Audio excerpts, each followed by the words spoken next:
Hare Hare Krishna, Krishna Krishna, Hare Hare, Hare Rama, Hare Rama, Rama Rama, Hare Hare.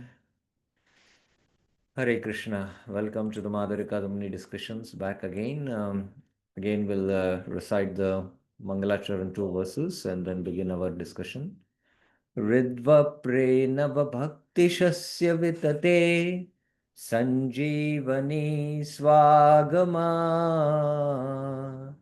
Rambe Kamatapatarudahdamani Vishwapagullasini Dhuran me Marushakino api sarasi Bhavaya Bhuyat Prabhu Shri Chaitanya Kripa Nirankush Maha Madhurya Kadambini Shri Chaitanya Kripa Nirankush Maha Madhurya Kadambini Shri Chaitanya Kripa Nirankush Maha Madhurya Kadambini Bhakti Purve Shitatam tu Rasam Pashedyadatyadi Tam Naumi Satatam Rupa Nama Priya Janam Hare. So, in the Tritiya Vrishti, after discussing Shraddha, Sadhu Sangha, and Bhajan Kriya, and within the Bhajan Kriya, the six phases of the Bhajan Kriya, the six stages, Utsamaya, Ghanatarla, Vyuda Vikalpa, Vishay Sangra, Niyamakshama, and Tarangarangini.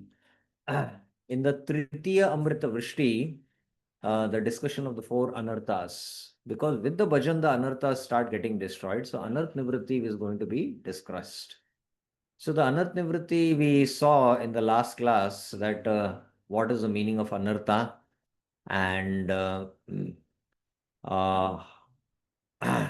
the root cause of anarthas, and there are these four kinds of anarthas: dushkrututta, sukrututta, apradutta, and bhakti utta. And what is dushkrututta? Because of these five kleshas, we are suffering the reactions. That's why we are not able to, we go through thick and thin on our bhajan. Sade sati, sometimes devotees say, no, hamara sade sati chal rahe, he's not able to perform his bhajan nicely. Then there is the sukrututta. Because of doing pious actions, you enjoy sense enjoyment. So that comes as a. So these are also included in the five types of kleshas. And then we saw aprad. So aprad is what is going to go, Vishwanath Chakravarti is going to go into detail, aprads. And he mentioned that seva aprad, if it is, committed uh, while performing devotional service, but the chanting of the stotras and the prayers will take away seva aprads. But one intentionally commits seva aprad with this thing that he can, chant these stotras, and then that seva aprad will turn into nama aprad. That's what he makes it very clear. We saw the difference between offense and a sin. So that's what we discussed in the last class, and Nam refers to all other devotional practices also. So now today, it's a very important discussion, and from here you'll have to be very carefully understanding this subject, because Vishwanath Chakravarti is going to go into some minute analysis of the aparads. But before going into that, he makes a very important point that on the path of bhakti, omitting an anga or a limb does not constitute an offense, which is true in the case of the path of karma. So he first clarifies this in two paragraphs, and then he will go into the minute analysis of the aprad. Nanu evam na hi angopakrama dhvamso mad dharmasya uddhavanani api. In the Bhagavad Purana it is mentioned 11:29-20. Iti. Shastra say Uddhava, from the very beginning of the religion, mad dharma, even if it is not yet completed, There is not even the slightest loss. Dhamsa mad dharmasya uddhavanapi. And this is the Lord Himself saying, whereas in the path of karma, if there is any omission done, then it will lead to reaction or no fruit or opposite fruit. But in the path of this bhakti, mad dharma, uh, there is not even a slightest loss. If one performs anything 10%, he will get 100% result. A Jamil in his previous to becoming a dacoit, a sinful person, he had performed bhakti, and in the end he got the full result.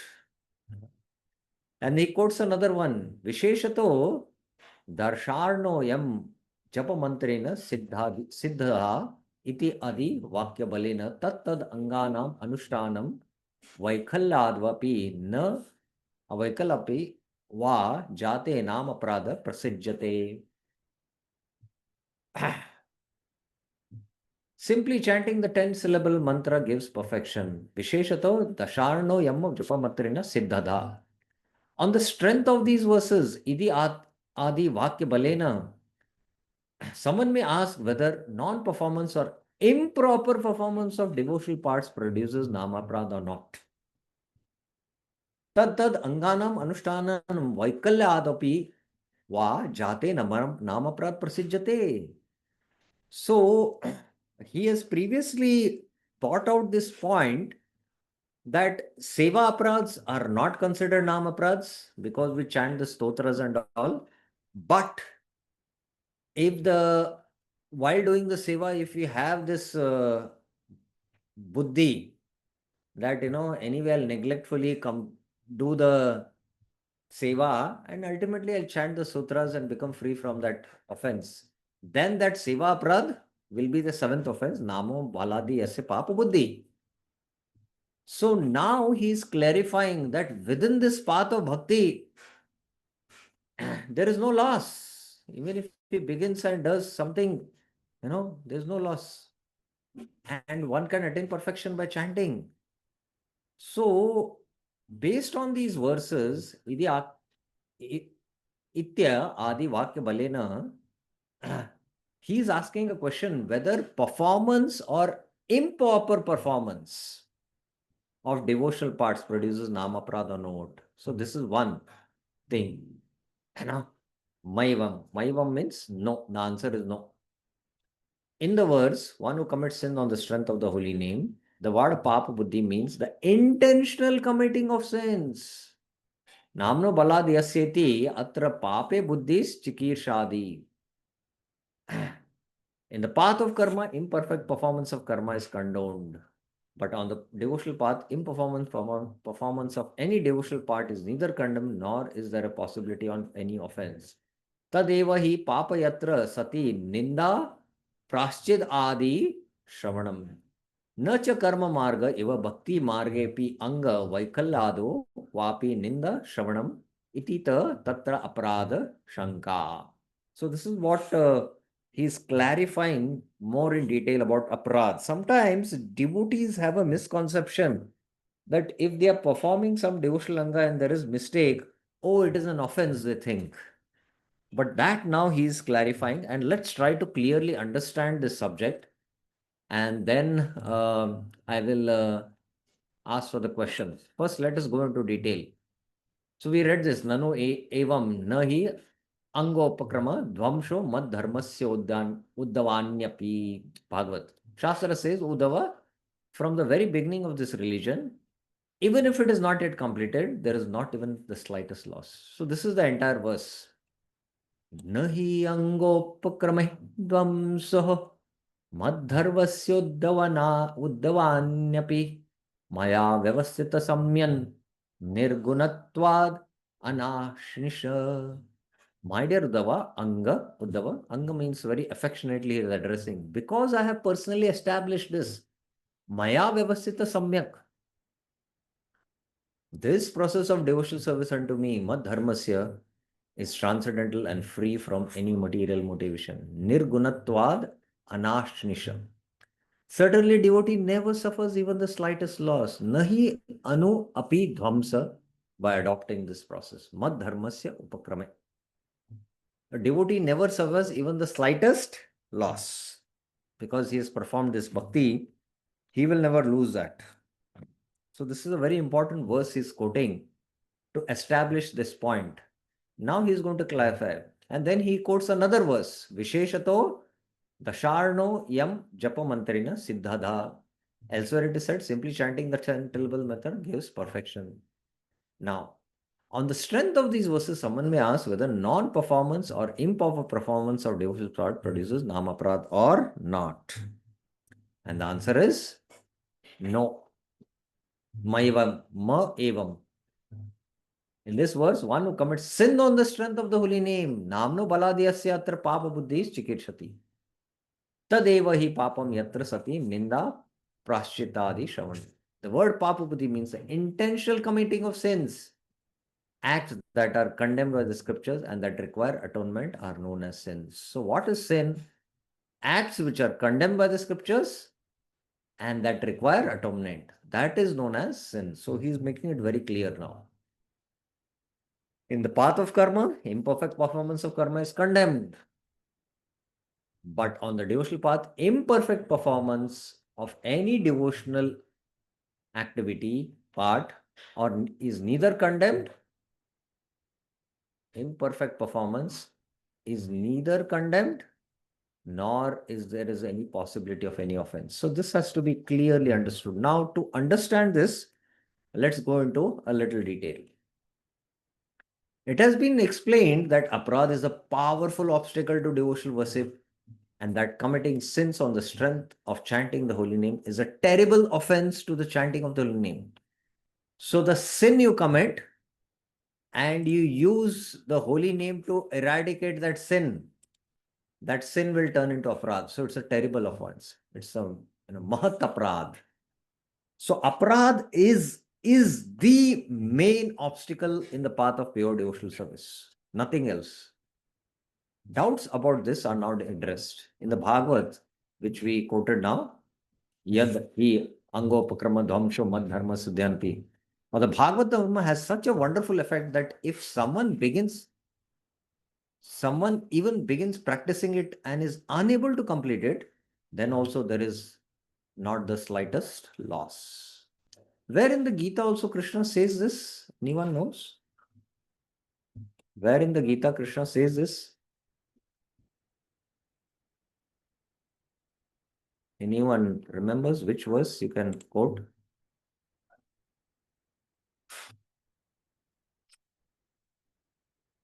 Anyone? Yes, Prasanna Lakshmati ji has quoted 2.40. Neha Bhikarmanashosti Pratyavayo na vidyate Salpam asya dharmasya trayato mahato bayat. Yes, that is the right verse. Very good. So this verse also clarifies that that Salpam apasya dharmasya trayato mahato bayat. And Vishwanath Chakra Thakur in his commentary to that Gita gives the example of a Jamil there. Yes, he gives a Jamil. A Jamil performed bhakti very little in the Prabhupada also gives example of a Jamil.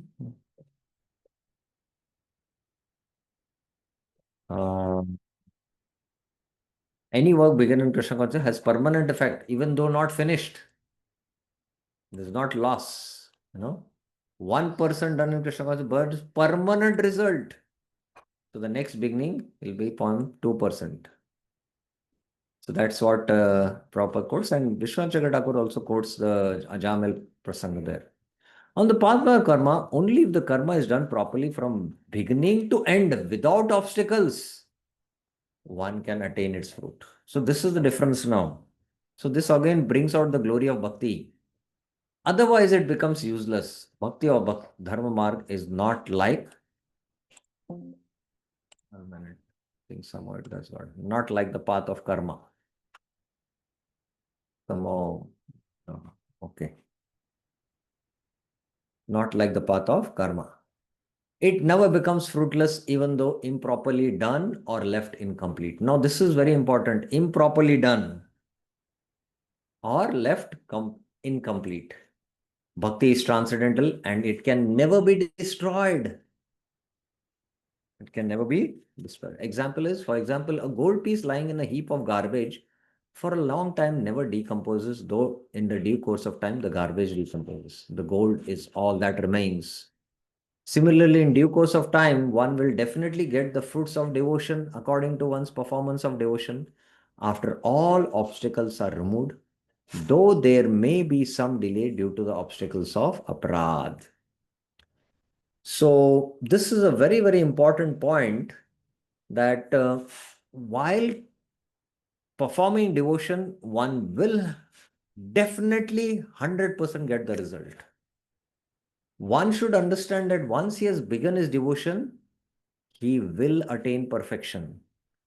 Now, the only thing in attaining that perfection, when he'll attain is the obstacles. And the greatest obstacles are the aparadhs. Now, I'm giving one classic example just to make the point clear. Now, Gajendra in his previous life was a Maharaj Indradumna. He's not the same Indradumna which is mentioned in other places. That is the Indradumna of Jagannath Puri, who, so he was some other Indradumna, and he committed an offense to Agastya Rishi, and he got this body of a elephant. Now he had committed his practices. He was chanting the holy names of the Lord, Japam, right? It is mentioned in the Bhagavatam. Now, because of this offense, by Daiva, he got this elephant body and he was caught in the jaws of the crocodile. And this fight between the crocodile and the elephant, Gajendra, went on for 1,000 years. He was going through that suffering.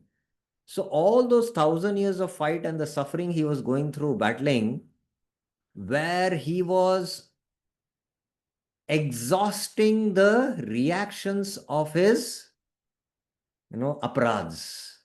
And moment that time was over, and he understood that, he fixed his heart and consciousness in the region of the heart. He remembered his previous chanting of the mantras and he chanted that mantra and offered a lotus to the Lord. The Lord killed first the uh, crocodile and then, Gajendra Moksha Leela is mentioned. The Gajendra attained his Swarupa. So, there can be some delay due to the obstacles of aparadh. Otherwise, the fruits of devotion will happen. So that is why the point here is that we should be careful, at least when we have taken up to devotion, not to commit any offenses, because they will act as obstacles and they'll be delaying the fruits. Otherwise, once begun, you will 100% attain perfection. This is the glory of bhakti. Similarly, the Shastra says chanting this 10-syllable mantra gives perfection. Here one may ask, is it not an amaprad on the strength of the chanting of the mantra?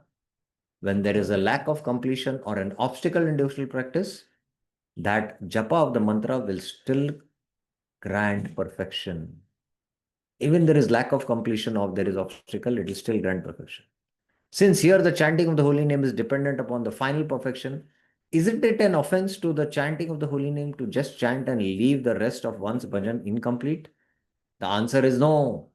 This is not namaprad because namno baladiyasya papuddhi means intentionally or knowingly committing offense, which Vishwanath Chakravarti also makes clear.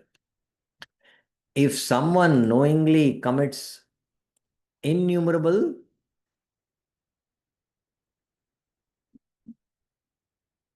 has gone out. Innumerable sins on the strength of the holy name, then those sins turn into namaprad. It becomes namaprad. This verse does not refer to such sinful acts since the chanting of the mantra is done with the desire to attain the Lord. If a devotee falls sick, is dying, or due to some other obstacles is unable to complete or perform his devotional course, then by the influence of bhakti, he attains the fruit. There is no intention of committing sin in this case. Sins are activities that are condemned in the scriptures and that have specific atonements. The aforementioned activities are neither condemned nor are there any prescribed atonements. Bhakti definitely gives the fruit of even incomplete performance of devotional parts. There is neither condemnation nor atonement for this to be seen anywhere in the scriptures or in local tradition. One should therefore not raise a doubt of Nam Aparad in this case. There is no question of Nam Aparad in this case. In a sense, it is Nam Aparad to chant the holy name or perform any limb of devotion with a conscious desire to sin. In other words, it is Nam Aparada to desire to purify oneself of sinful activities knowingly performed on the strength of the holy name or on the strength of any other limb of bhakti. Such a sin becomes as hard as a thunderbolt, Vajra, and one cannot get free from it. So, this is what Vishwanath Chakra Thakur is trying to say, and this we have to clearly understand. Okay, any clarifications, any questions on this aspect which we discussed now?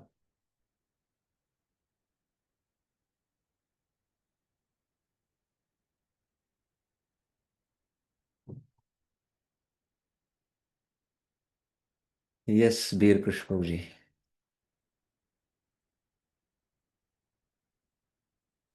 Hare Krishna, Brodhan. Hmm.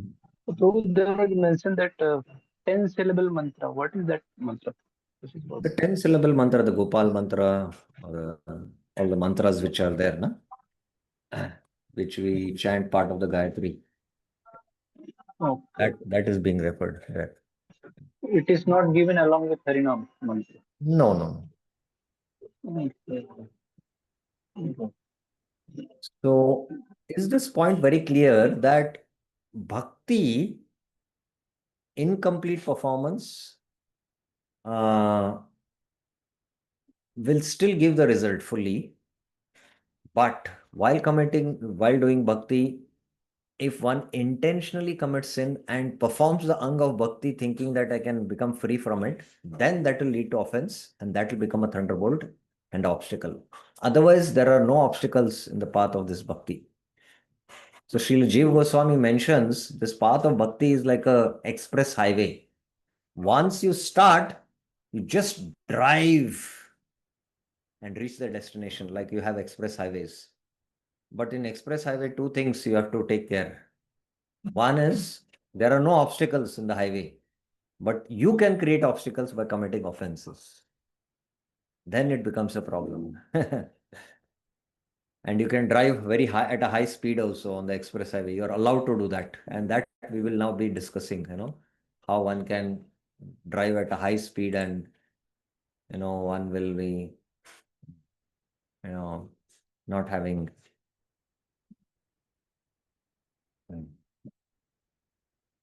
Okay. Okay. So any other questions you have about this particular paragraph which we discussed now? I hope the point was very clear, right? Yeah, okay, now we'll go to the next paragraph.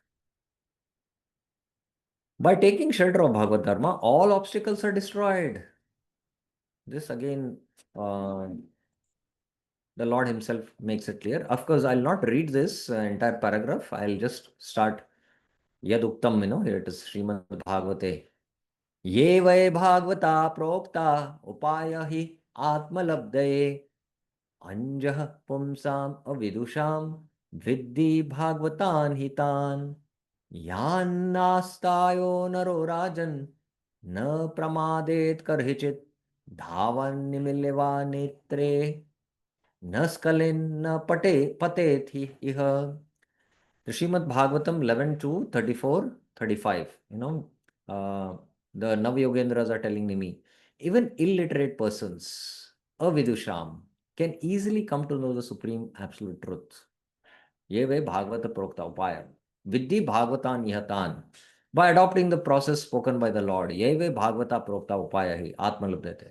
This process is known as Bhagavad Dharma, a path of devotional service. By accepting this path, a person is never bewildered. You know, Even if he closes his eyes and runs, यान आस्ताय noro rajan न प्रमादेत करेचि धावान निमिल्य रेतने न. He never stumbles or falls down. न स्खलेन न पतेत इह. So this is the glory of this path. Now he's quoting this to again clarify what he has spoken, you know, previously. I am quoting this full verses. Even ignorant living entities, avidisham pumsan, can easily come to know the Supreme Lord. Anjahi atmalabdai, if they adopt those means prescribed by the Supreme Lord Himself. Yeve Bhagavata Prokta Upaya. The process recommended by the Lord is to be known as Bhagavad Dharma, devotional service to the Supreme. Vidhi Bhagavatanitan. O King, Rajan, one who accepts this process of devotional service to the Supreme Personality of Godhead, Yan Astaya Nara, will never blunder on this path. Na pramadet karechit in this world, here. Even while running with eyes closed, dhavan nimilyave netra, he will never trip or fall. Na skalen, na patetya. So this verse requires a detailed explanation which Vishwanath Chakra Thakur is giving here in the Manipur Madhurya Kadambini. The powerful obstacle to bhakti named aprad and how bhakti bereft of all its limbs still bestows its fruits. Now he describes how one swiftly makes progress even while violating the items of bhakti without fear of falling off of the path or committing offense, quoting evidence from the Srimad Bhagavata.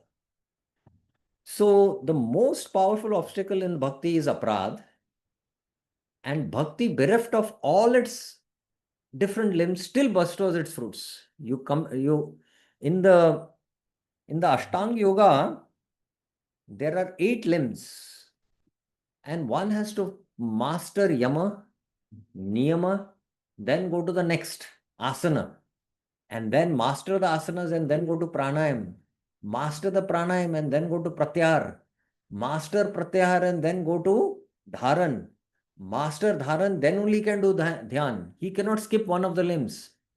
But in bhakti, any of the limbs you can do, or some limbs you can do, or one limb you can do. And by that one limb, you can attain perfection. And now, what he is describing is that one can swiftly make progress even by violating items of bhakti, and that will not considered as aprad, first of all. Secondly, he can close his eyes to all this. And because he has closed his eyes, he will not fall also. And he is quoting this from the Bhagavad Puran. Whoever takes shelter of this Bhagavad Gita does not trip or fall, even if he runs over the path with closed eyes. If someone runs very fast towards his destination, then he leaps over some normal steps. He fixes his eyesight on the destination, and though his eyes are open, he cannot keep his sight on the path on which he is moving because he is attracted to the Lord.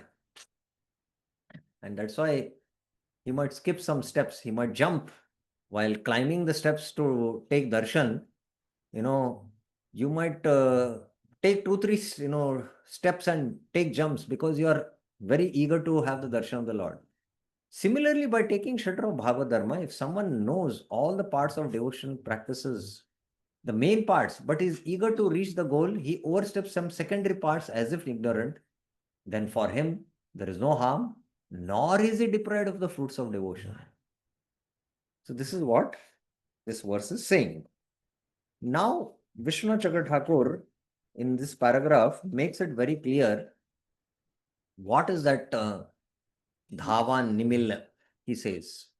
Atra nimileti karta vyapara lingena vidyamana eva netra mudraitva tatrapi dhavan padanyasa stalam atikramyapi vrajan na skalet itya अक्षरार्थ लब्धेर Bhagavat धर्मान आश्रित तद अंगानी सर्वाणी ज्ञाप्त्यापि अज्ञ इव का कानिचित उल्लंघनापि अनुतिष्ठन् न प्रत्यवायाहि स्यात् नापि फलाद् भ्रष्टाद् इति एव वाक्या उपपद्यते. In this verse, the word nimilana, atra nimileti, refers to the performer of the specific activity. Karta vyapara lingena vidyamane. Thus, nimilya means one closes his eyes. Eva netra mudritva tatrapi dhavan. Dhavan means he is moving quickly by placing his feet in an unusual overstepping way. Dhavan padanyas skalam atikramyapi vrajan. Still, he does not stumble or fall. Na skalet iti akshara labder.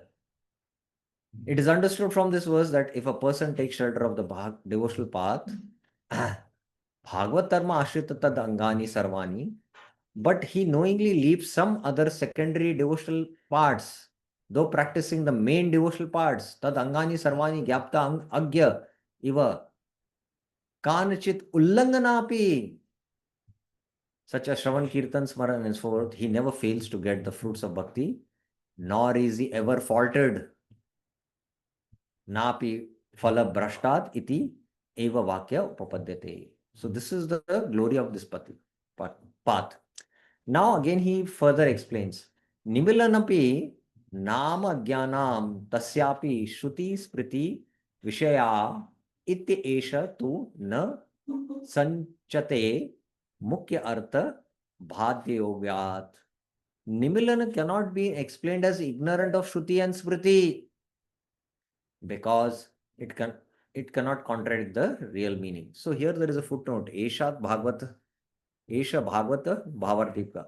Shruti Smriti Ube Netre Vipranam Parikirtite Ekena Vikhala Kano Dvabhyam Anda Parikirtita Iti Tatra Uddhrita Smriti Vakyam. न च धावान् निमील्य एतद् एव द्वात्रिंशाद् अपराधाभावम् अपि क्रोधित करोत्य इति वाचं यान Bhagavat प्रोक्तान उपायान आश्रिते उक्तत्वाद. Dhavan and Nimilya cannot mean neglecting the 32 kinds of seva praj, since it's already said by taking shelter of this process spoken by the Lord. So Dhavan and Nimilya means also it doesn't, means neglecting the 32 kinds of seva praj. Yaner va paduker vapi gamanam bhagavad grihe iti adastu tatra nishiddhaye. Seva prads are forbidden by the verses. It is offensive to enter the temple of the Lord riding on a vehicle or wearing shoes.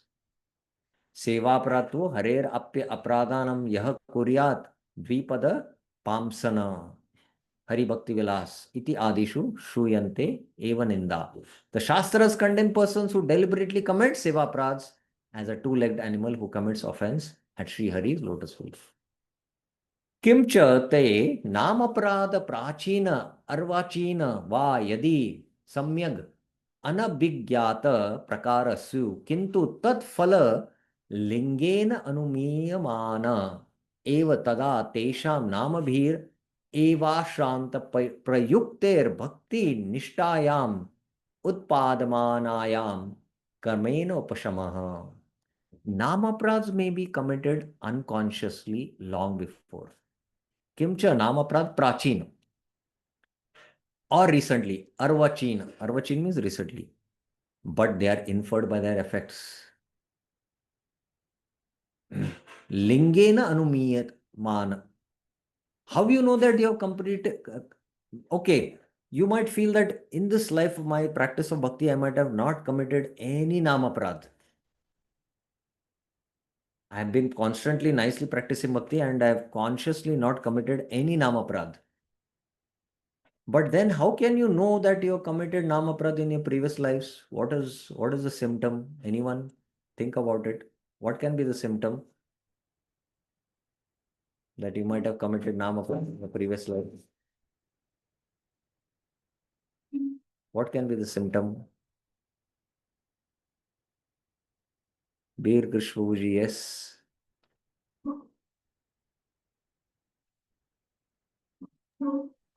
Pro symptom could be that uh, we are still struggling with our bhajan kriya.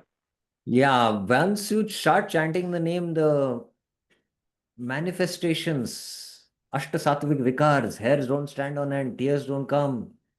That means there are offenses. We read that verse from the Chaitanya Charitamrita.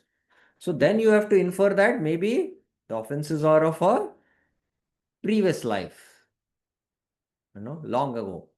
But they can be inferred by their effects. Tat phala lingena anumiyamana. And what is the solution? For what we have committed recently, Vishwanath Chakravarti will come ahead and tell, but what we have committed in our previous lives, nothing can be done. The remedy is tada tesham namabira ivashanta prayukter. By constant chanting of the holy name, Nishtha appears in devotion and gradually those aparadhas are nullified. Nishtayam utpadamayanam krama upashamanam. Kramena upashamanam will happen. Then he says, Yadi te jnayanta eva tada tu asti kvachit kashit vishesha.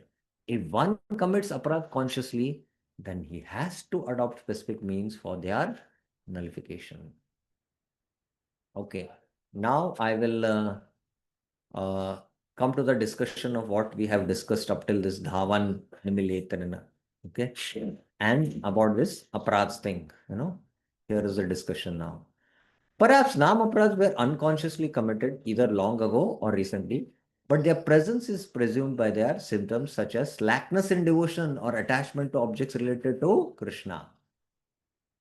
Because there is slackness, you don't have Nishta in your bhajan, and from that you can understand that there are apradhas. Or you still have attraction to this world, attraction to the sense objects. By constantly chanting Nam, holy name, when Nishta appears, then gradually those apradhas are nullified. So when only Nishtha appears, you have to understand the apradhas are nullified of this life and the previous lives. So he quotes the Hari Bhaktivilas.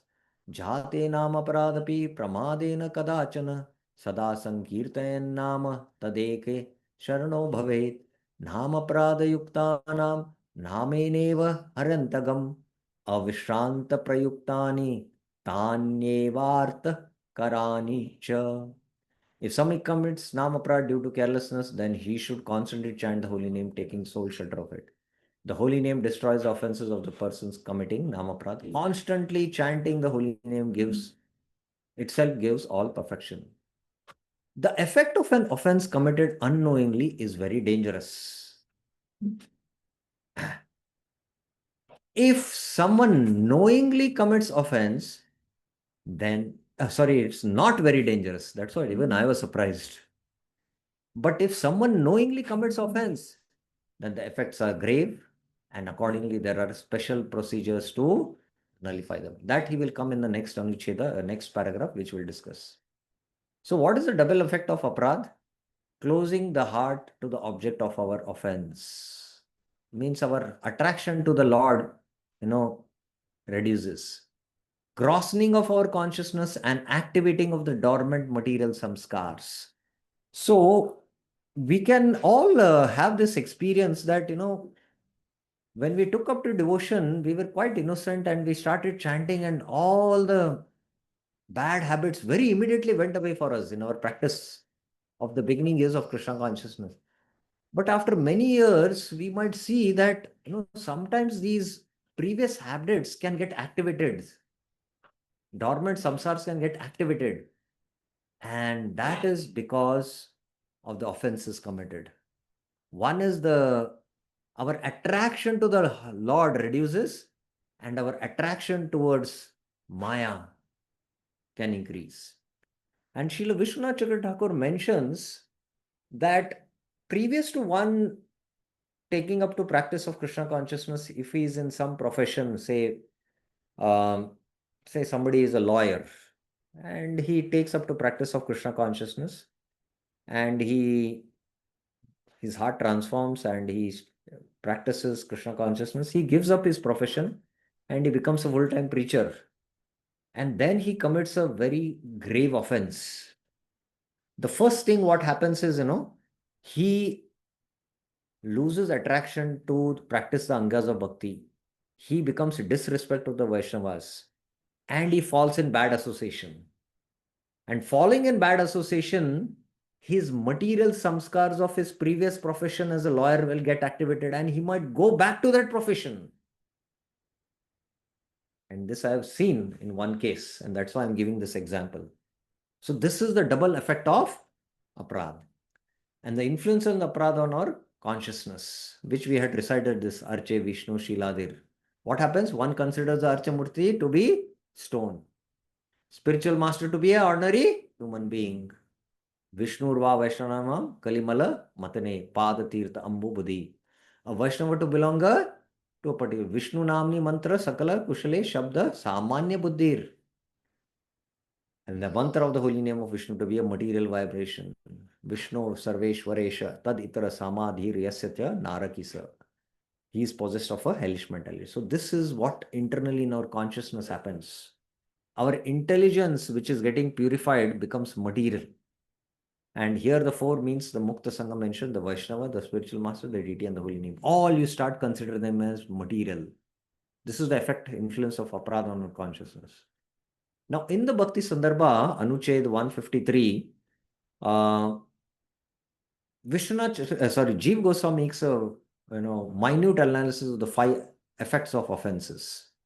There are various effects of offenses, of which five are prominent. One, crookedness, shaitilyam, faithlessness, ashraddha, absorption in objects that erode one's faith in the Lord, slackness in devotion, and pride arising from one's own devotional service.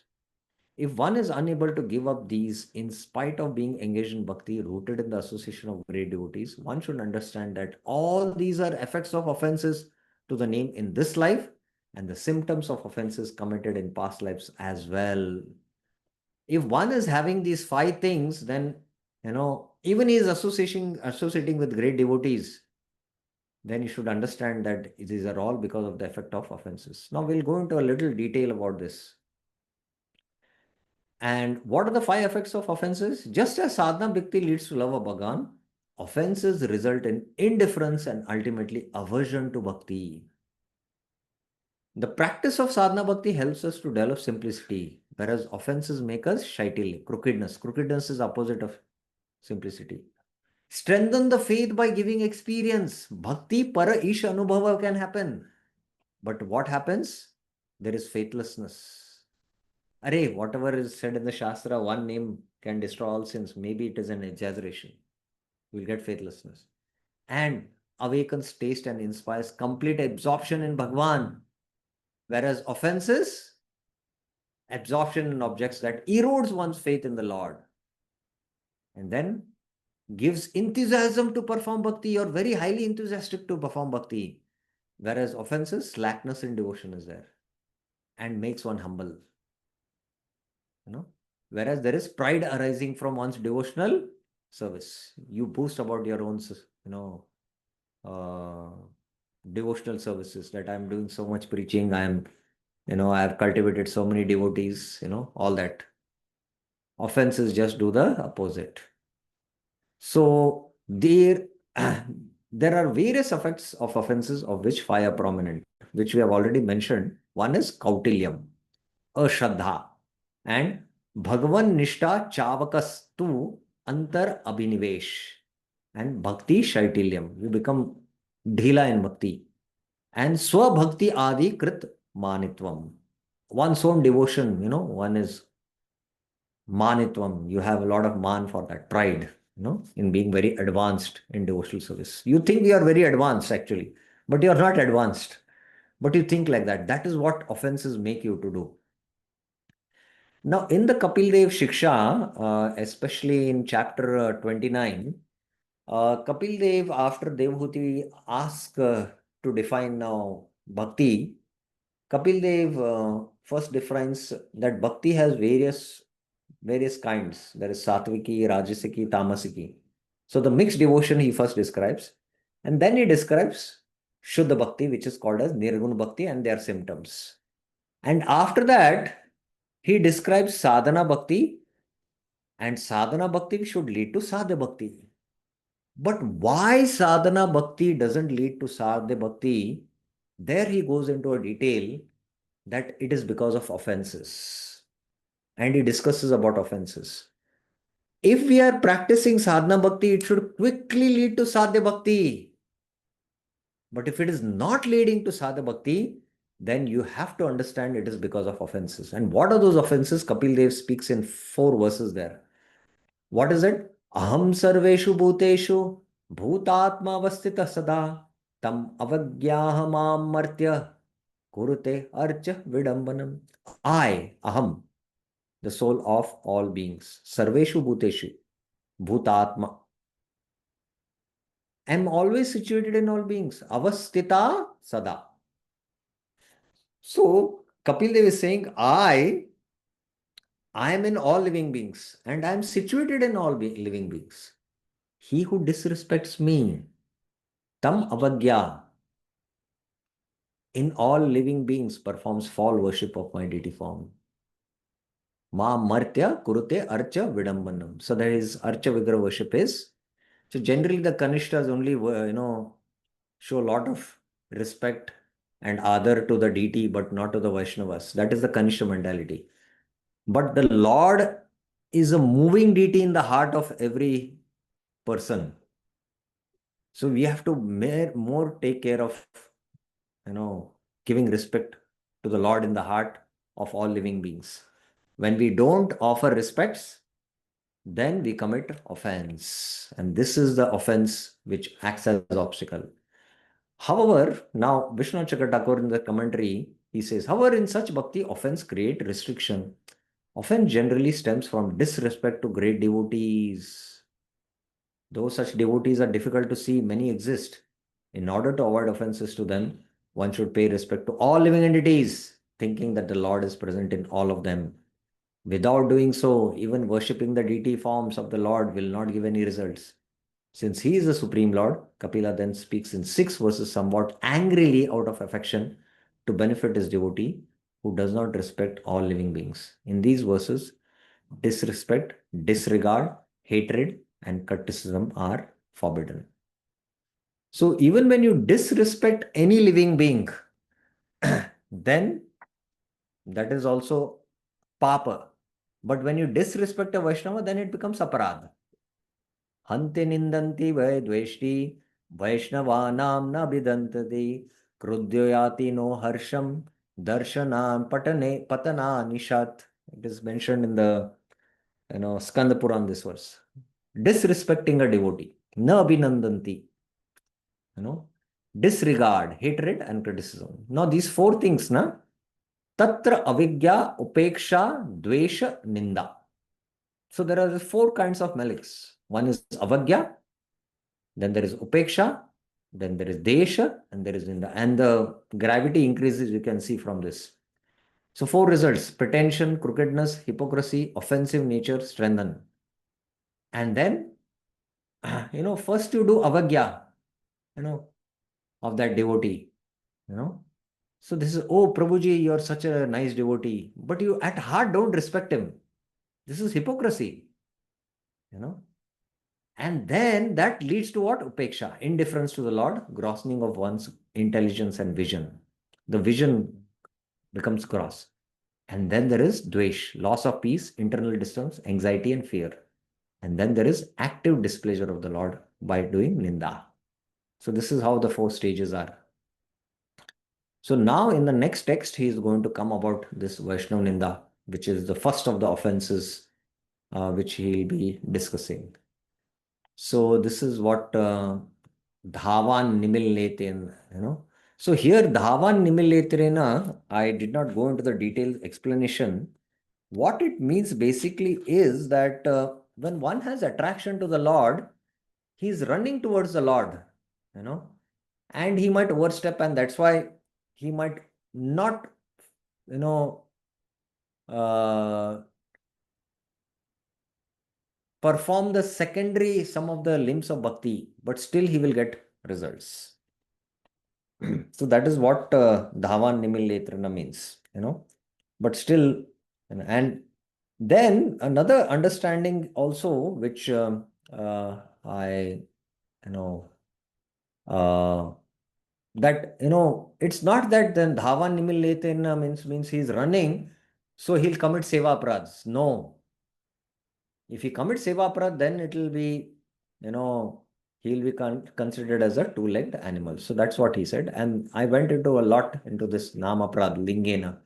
That was a discussion which we had in this discussion. So I hope this is clear, and do you have any questions on this?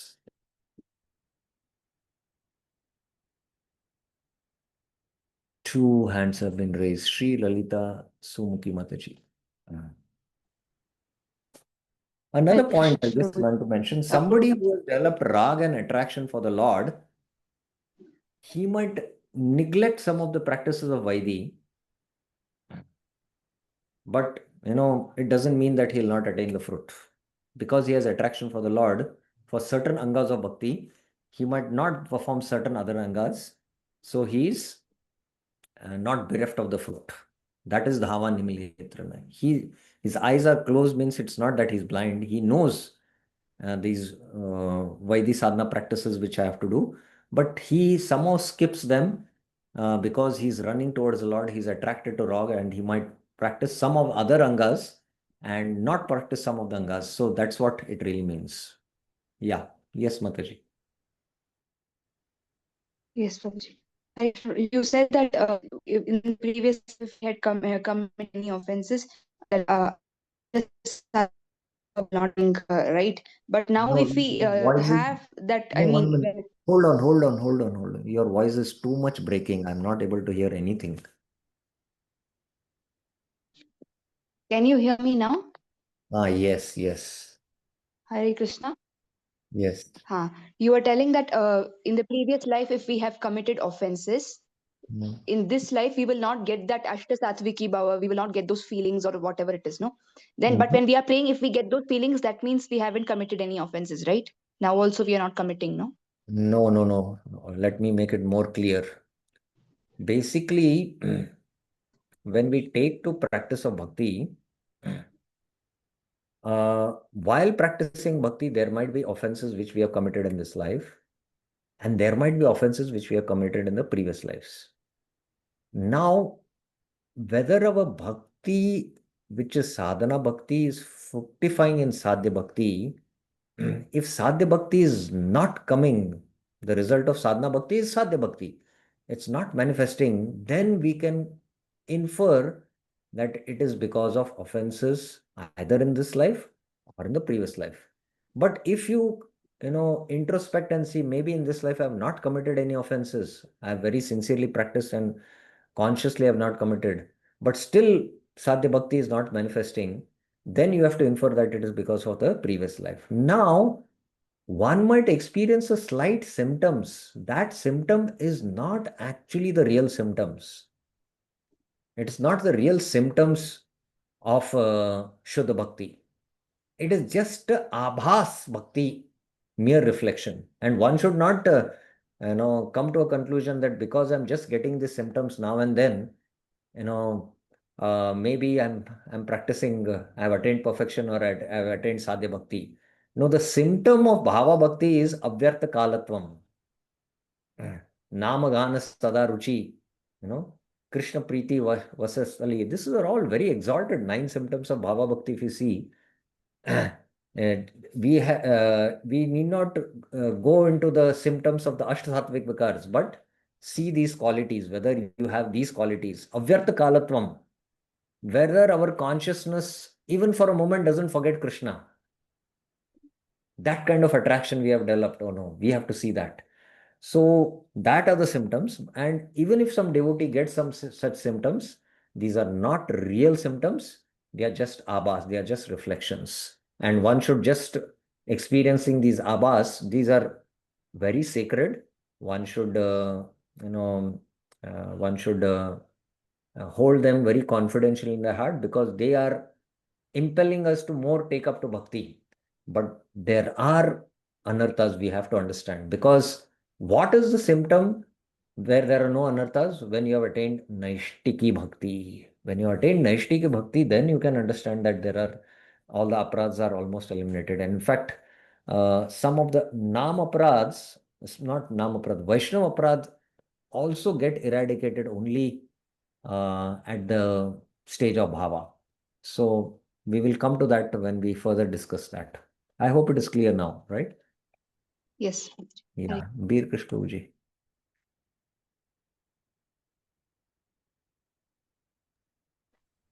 Uh, Hare Krishna, Prabhu. Yes. So, offenses, if we see, then we can Can you categorize them speak a into little three. One loudly, is please? unknown offenses. Can you speak a little clearly? Prabhu, now it is clear. Hare Yes. Krishna. Yes. Uh, so I'm saying that we can see that offenses in two categories, like one is unknown offenses and one is intentional offenses. Yeah. Now, No, Prabhu, no, no, no, no, no, no. talking about No, no, no. Wait. Let me clear. See, there are offenses which are committed now. We are not aware whether we have committed in the previous life. So now we are not aware in that yes, sense. that Those that's are I'm also saying that, intentionally committed, but now we are but not we are aware not aware. because that memory is erased. But in this life, you know, during our seva, when we have committed, they're consciously committed and we are aware about it. You get this, they get the difference between Yes, two. yes. For those, we need to do the remedies. And those remedies now from next paragraph onwards, he is going to suggest. My Now, question it to might also happen that in this life, maybe a few years back or 10 years back, or before coming to Krishna consciousness, you might have committed offenses. And in your bhajan, Krishna might reveal that to you also. Then also you have to rectify it. But suppose you have committed an offense to a Vaishnava and he has left the world. What you can do now? You cannot do anything. That time you will have to take shelter of the Nam Eva and then become free from it. That's the point. Is it clear?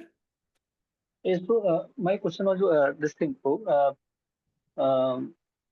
In category of intentional offenses, uh, this inattentive Offense? chanting, it in inattentive chanting, it becomes very much part of I mean non offenses, no? It is. That's why there is no question of unintentional. It is intentional only. You know that, the holy name is not different from the Lord, and still you, while chanting, you sleep. Mm-hmm. Like you're driving in the highway Right. on a, ghat, will you sleep? You know what is going to be the result. That if you sleep, you will have an accident and you'll lose your life. But still you sleep. You won't sleep there. But here that you don't realize that and you commit that. So it becomes, it's not unintentional. It is intentional in one sense. Intentions. Yes? Yes or no? So it looks like this is the root cause of all offenses. Yes, it is a root cause of all offenses. Of course, there are different ways of seeing things, um, and different acharyas give different perspective. Bhaktivinoda Thakur says this Namaprad Pramad is the root of all offenses. Whereas Vishwanath Chakravarti Thakur, sorry, Jiva Goswami gives another understanding, you know. So when we see that time we can, discuss more in detail. Yes. Chakram Prabhuji, you Right. have a question?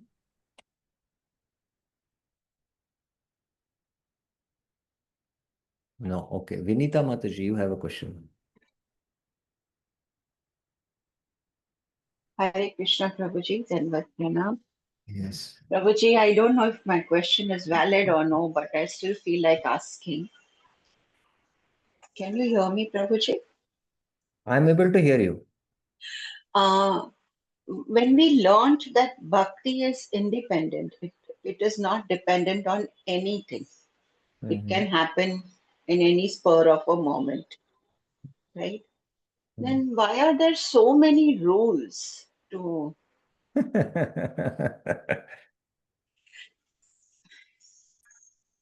Any path, there have to be rules and regulations. You know, there have to be any rules and regulations. The glory of bhakti is, just, you know, yeah. Glory of bhakti is that even if you don't complete the process, still you get full result.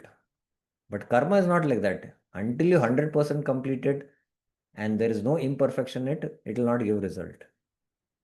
So sometimes even many years I felt, why these 10 offenses are there, If these 10 offenses were not there, then, within few days I would have attained Krishna Prem.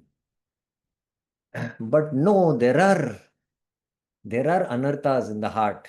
There is deep-rooted malice, envy towards the Lord, which manifests as envy towards the Vaishnavas. So as long as that purification will not happen, then our consciousness is not going to change.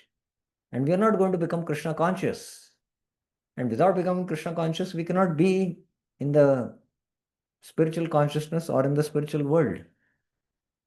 So otherwise, the whole Christian philosophy is, that ultimately, you worship Jesus and you go to Jesus planet, and Jesus is there somewhere, you are worshipping him and you are there with your family enjoying there. So that bhokta, that Purusha is still there. Then what is the point? So that consciousness transformation of understanding Jivera Swarupa Krishnera Nitya Das has to happen. That I am not the enjoyer. Krishna is the enjoyer. So that root disease has to be uh, you know eliminated, and that's why these rules and regulations are there to know. Otherwise, how will you know whether you are making advancement? You will not come to know. How will a doctor know that the patient is disease is getting cured?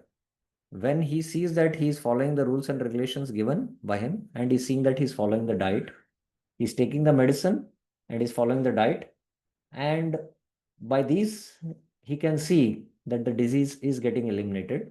But if he sees that the disease is not eliminated, and then he'll ask whether you're following the diet properly. If he's not following the diet, then he can understand. If even if he says yes, but still because the disease is not cured, then he can understand, no, there is something, some flaw. So like that, in the consciousness, it is there. And that's why we have to transform that consciousness of becoming free from this, aparadhs, in order to actually elevate our consciousness and become Krishna conscious. That's what I can say for now. Okay, so we'll stop here. Shri Madhurya Kadambini ki jai, Srila Prabhupada ki jai, Srila Vishwanath Chakra Thakur ki jai, Shri Rupa Goswami Pad ki jai. Hare Krishna.